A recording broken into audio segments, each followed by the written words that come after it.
ते minority government असेल किंवा युतीचं सरकार होऊ शकतं, आघाडीचं सरकार होऊ शकतं।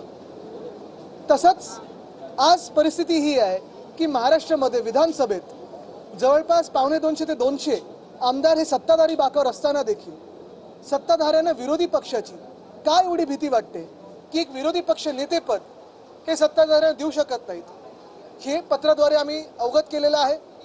तसंच दुसरं पत्र अर्थातच शिवसेना उद्धव बाळासाहेब ठाकरे आणि राष्ट्रवादी काँग्रेस शरदचंद्र पवार साहेबांच्या वतीने दिलेलं आहे की आम्हाला अपेक्षा आहे की लवकरात लवकर हे जे काही एक संवैधानिक आपण पाहतोय गडबड झालेली आहे, 4 पक्ष 2 पक्षाच्या नावाने, मला वाटतं ही गडबड कुठे ना कुठेतरी आता शांत व्हावी।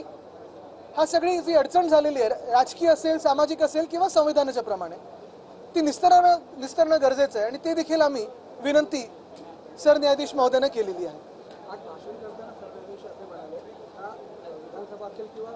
विधान परिषद असेल योग्य संविधानिक व्यवस्थित चालत असेल तर त्याला सरन्यायाधीश किंवा सर्वोच्च न्यायालय हे मार्गदर्शन करू शकते।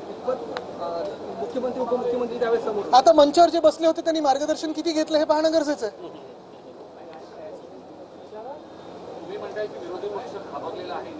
सत्ताधारी पक्ष घाबरला विरोधी पक्षाला। आता रोज आपण पाहत असाल आम्ही वेगवेगळे लक्षवेधी असतील आणि नुसतं आम्हीच नाही, कारण लोकशाहीचा चौथा स्तंभ म्हणून आपण देखील आणि आपलेच विषय आम्ही कधी कधी हाऊसमध्ये मांडत असतो। प्रत्येक दिवशी भ्रष्टाचाराचा काहीतरी विषय येत असतो लोकांसमोर। मग आपल्याला आठवत असेल मागच्या वर्षी जे मी ते उन्नत मार्ग गायमुख ते ठाणे या उन्नत मार्गाबद्दल आपल्या माध्यमातून लोकांसमोर हा विषय आणलेला, तोच विषय सुप्रीम कोर्टाने या सरकारला ते टेंडर रद्द करायला लावलं, कारण 3000 कोटीची गफलत त्याच्यात होती।